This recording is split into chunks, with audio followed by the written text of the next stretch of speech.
شروع اللہ کے نام سے جو بڑا مہربان نہایت رحم والا ہے۔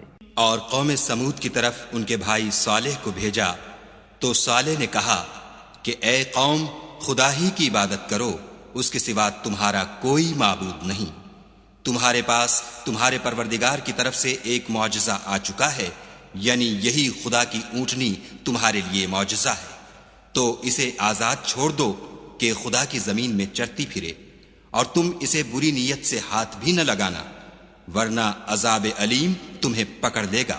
اور یاد تو کرو جب اس نے تم کو قوم عاد کے بعد سردار بنایا اور زمین پر آباد کیا کہ نرم زمین سے مٹی لے لے کر محل تعمیر کرتے ہو اور پہاڑوں کو تراش تراش کر گھر بناتے ہو۔ پس خدا کی نعمتوں کو یاد کرو اور زمین میں فساد نہ کرتے پھرو۔ تو ان کی قوم میں سردار لوگ جو غرور رکھتے تھے غریب لوگوں سے جو ان میں سے ایمان لے آئے تھے کہنے لگے، بھلا تم یقین کرتے ہو کہ صالح اپنے پروردگار کی طرف سے بھیجے گئے ہیں؟ انہوں نے کہا، ہاں، جو چیز دے کر وہ بھیجے گئے ہیں ہم اس پر بلا شبہ ایمان رکھتے ہیں۔ تو سرداران مغرور کہنے لگے کہ جس چیز پر تم ایمان لائے ہو ہم تو اس کو نہیں مانتے۔ آخر انہوں نے اونٹنی کی کونچوں کو کاٹ ڈالا اور اپنے پروردگار کے حکم سے سرکشی کی، اور کہنے لگے کہ صالح، جس چیز سے تم ہمیں ڈراتے تھے اگر تم خدا کے پیغمبر ہو تو اسے ہم پر لے آؤ۔ تو ان کو بھونچال نے آ پکڑا اور وہ اپنے گھروں میں اوندھے پڑے رہ گئے۔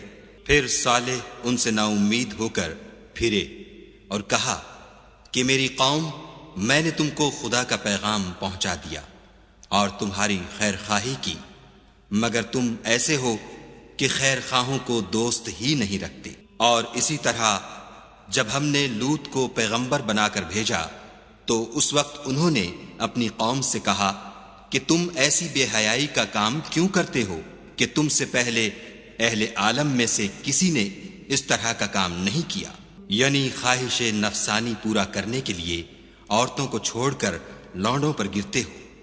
حقیقت یہ ہے کہ تم لوگ حد سے نکل جانے والے ہو۔ تو ان سے اس کا جواب کچھ نہ بن پڑا، اور بولے تو یہ بولے کہ ان لوگوں یعنی لوط اور اس کے گھر والوں کو اپنے گاؤں سے نکال دو کہ یہ لوگ پاک بننا چاہتے ہیں۔ تو ہم نے ان کو اور ان کے گھر والوں کو بچا لیا، مگر ان کی بیوی نہ بچی کہ وہ پیچھے رہنے والوں میں تھی، اور ہم نے ان پر پتھروں کا مہ برسایا۔ سو دیکھ لو کہ گناہ گاروں کا کیسا انجام ہوا۔ اور مدین کی طرف ان کے بھائی شعیب کو بھیجا تو انہوں نے کہا کہ قوم، خدا ہی کی عبادت کرو، اس کے سوا تمہارا کوئی معبود نہیں۔ تمہارے پاس تمہارے پروردگار کی طرف سے نشانی آ چکی ہے، تو تم ماپ اور تول پوری کیا کرو، اور لوگوں کو چیزیں کم نہ دیا کرو، اور زمین میں اصلاح کے بعد خرابی نہ کرو۔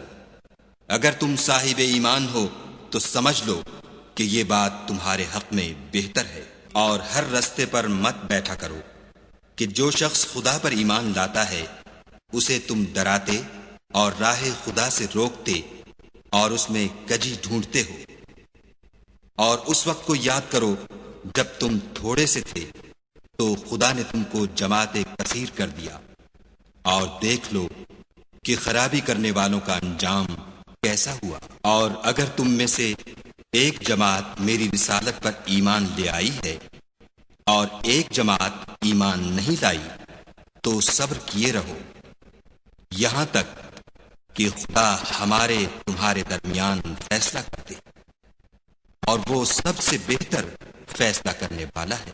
تو ان کی قوم میں جو لوگ سردار اور بڑے آدمی تھے وہ کہنے لگے کہ شعیب، یا تو ہم تم کو اور جو لوگ تمہارے ساتھ ایمان لائے ہیں ان کو اپنے شہر سے نکال دیں گے، یا تم ہمارے مذہب میں آ جاؤ۔ انہوں نے کہا، خواہ ہم تمہارے دین سے بیزار ہی ہوں، اگر ہم اس کے بعد کہ خدا ہمیں اس سے نجات بخش چکا ہے تمہارے مذہب میں لوٹ جائیں تو بے شک ہم نے خدا پر جھوٹ افطرا باندھا، اور ہمیں شایع نہیں کہ ہم اس میں لوٹ جائیں۔ ہاں، خدا جو ہمارا پروردگار ہے وہ چاہے تو ہم مجبور ہیں۔ ہمارے پروردگار کا علم ہر چیز پر احاطہ کیے ہوئے ہے، ہمارا خدا ہی پر بھروسہ ہے۔ اے پروردگار، ہم میں اور ہماری قوم میں انصاف کے ساتھ فیصلہ کر دے، اور تو سب سے بہتر فیصلہ کرنے والا ہے۔ اور ان کی قوم میں سے سردار لوگ جو کافر تھے کہنے لگے کہ بھائیو، اگر تم نے شعیب کی پیروی کی تو بے شک تم خسارے میں پڑ گئے۔ تو ان کو بھونچال نے آ پکڑا اور وہ اپنے گھروں میں اوندھے پڑے رہ گئے۔ یہ لوگ جنہوں نے شعیب کی تکذیب کی تھی ایسے برباد ہوئے تھے کہ گویا وہ ان میں کبھی آباد ہی نہیں ہوئے تھے۔ غرض جنہوں نے شعیب کو جھٹلایا وہ خسارے میں پڑ گئے۔